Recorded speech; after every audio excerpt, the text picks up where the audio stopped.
Our topic today is the 9 documents to consider when drafting an estate plan. We'll go through these fairly quickly, and then later on we'll look at each document more in order. First one is a will. Of course, we can find out if you talk to the neighbor across the back fence, are you ready to die? The question is, do you have your will made? Because the will is a basic standard tool that we use and have used for generations and even centuries to pass along our property to our loved ones and remaining family members. However, now in the age of estate planning, we're starting to use more trusts, both revocable living trusts that you can use to manage the property and pass property to your loved ones after your death, or irrevocable living trusts. Revocable living trusts means you can change the beneficiaries or take the property in or out at any time. Irrevocable ones means once you put the property into the trust, the beneficiary designation is set and cannot be changed. Now, this is occasionally scary because you can't change it, and we really don't know what the economic conditions will be in the future. However, we also use this to protect ourselves from the loss of assets and to provide tax savings. The fourth document to consider is a durable general power of attorney. As we get older, sometimes we become a little bit infirm. Sometimes we start suffering from dementia, Alzheimer's, or have a stroke and cannot manage our own property, or lose our mental ability to have long-term memory and thought processes that allow us to manage our property effectively. Well, we can give one of our family members or somebody else, a trusted person, a document called a durable general power of attorney, which allows them to manage our property for us for as long as we live. It's called durable because it lasts through our period of incapacity. It's called general because it gives all powers that by the law that we can give to somebody else.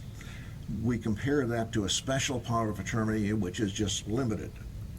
The third, or another document to consider, is if we are really concerned about this onset of dementia or something like that, we might need a guardian to be appointed to manage our business affairs.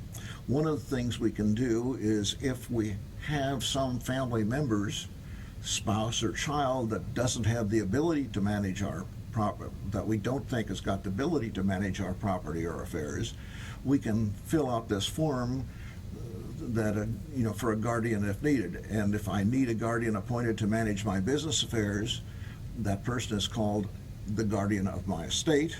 And if I need a person to manage my personal affairs, that's called the guardian of my person. And if there's anybody in your family that you think might otherwise want to be appointed that you really don't trust, we use this guardian if needed to disqualify and to share with the court the names of the people that we don't want to be appointed. We have 3 medical powers or documents that use. One is a medical power of attorney.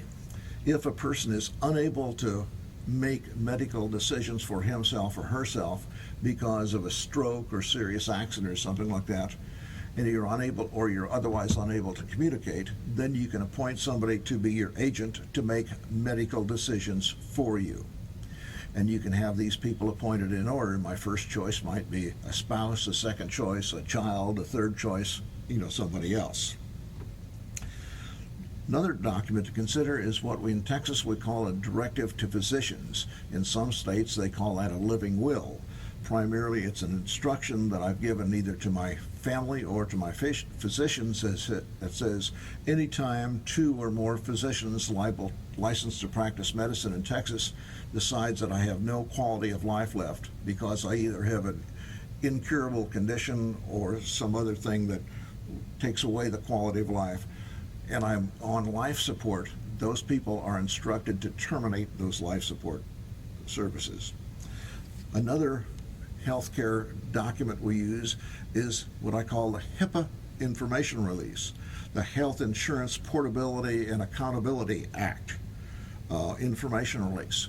Our government is trying to protect us, so my personal health information is personable to me.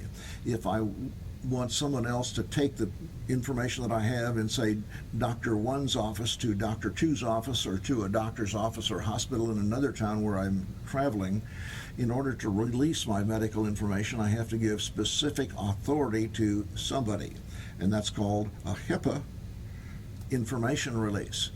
Otherwise, even my spouse of nearly 50 years does not have the authority to take my medical records from Dr. 1 to Dr. 2.